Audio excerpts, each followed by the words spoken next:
মাজুলীবাসীৰ কাৰণে এটি উল্লেখযোগ্য দিন আছিল, ঐতিহাসিক দিন আছিল। যোৱা 12 ফেব্ৰুৱাৰী তাৰিখে ৰাজ্যৰ মুখ্যমন্ত্ৰীগৰাকীয়ে আহি মাজুলী ধূনাগুৰি যিখন আপোনাৰ দলং আছিল, লুইত নৈৰ ওপৰত থকা দলংখন উদ্বোধন কৰি মাজুলীৰ যাতায়াতৰ ক্ষেত্ৰত এক আমূল পৰিৱৰ্তন আনিছিল। মাজুলীবাসী হিচাপে আমিও গৌৰৱান্বিত আছিলোঁ, কিয়নো যাতায়াতৰ ক্ষেত্ৰত এক আমূল পৰিৱৰ্তন হৈছে আৰু নৈ পাৰ নোহোৱাকৈ দলঙৰ ওপৰেদি আমি সুচলভাৱে যাতায়াতী ব্যৱস্থাটো কৰিব পাৰিম। অতি দুখৰ বিষয়, অতি পৰিতাপৰ বিষয়, যি ধৰণে ৰাজ্যৰ মুখ্যমন্ত্ৰীগৰাকীয়ে আহি উদ্বোধন কৰিছিল তাৰ 10 দিন নহওঁতেই কিন্তু এই দলংসমূহত চিৰালফাট মেলা আমি পৰিলক্ষিত হৈছোঁ।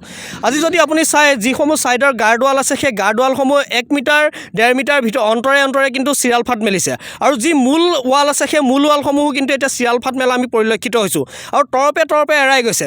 অতি দুৰ্ভাগ্যজনক কথা। এই বিষয়টো আজি 2-3 দিন ধৰি সামাজিক মাধ্যমৰ জৰিয়তে অৱগত কৰি থকাৰ পিছতো কিন্তু মাজুলীৰ যি বিভাগীয় কৰ্তৃপক্ষ আছে আজি পৰ্যন্ত কিন্তু তেওঁলোকে কোনো ধৰণৰ ব্যৱস্থা গ্ৰহণ কৰা দেখা পোৱা নাইকিয়া। যিটো আপোনাৰ SP চিংলা নামৰ এইটো দলং নিৰ্মাণ কৰা প্ৰতিষ্ঠান আছে, এই দলং নিৰ্মাণ কৰা প্ৰতিষ্ঠানটো কিন্তু পূৰ্বতেও এটা ব্লেক লিষ্টেড কোম্পানী আছিলে। তেওঁলোকে যে কামটো সম্পূৰ্ণ নিখুঁতভাৱে কৰিব তাৰ ওপৰত কিন্তু আমাৰ এতিয়া সন্দেহ উপজিছে। এই দলংখনে দেশৰ প্ৰতিৰক্ষা বিভাগতো কিন্তু এক গুৰুত্বপূৰ্ণ ভূমিকা গ্ৰহণ কৰিব।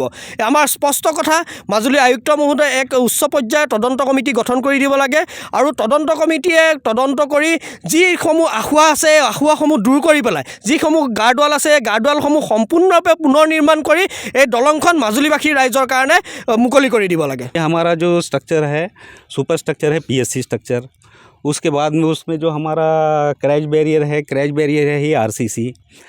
अब इसके टेक्निकल क्या रहता है कि दोनों का जो अंडर लोड जो डिफ्लेक्शन है उसमें रेट ऑफ डिफ्लेक्शन डिफरेंट है RCC और PSC का, और बाद में जैसे लोड हटा देते उसकी रिकवरी का भी रेट डिफरेंट है। इसके लिए हम क्या करते हैं कि हर 10-10 मीटर पे गैप छोड़ता है, 20 मीटर का, कि जो भी स्ट्रेसेस आ रहे हैं उसको हमने अकोमोडेट करने के लिए वो गैप छोड़ा जाता है। गैप छोड़ी भी है पर कहीं जो है हमारा वो गैप फ्री नहीं कर पाया, तो उसी के कारण उसको थोड़ा बहुत कहीं अभी आया हुआ है, पर ये कोई मेजर प्रॉब्लम नहीं।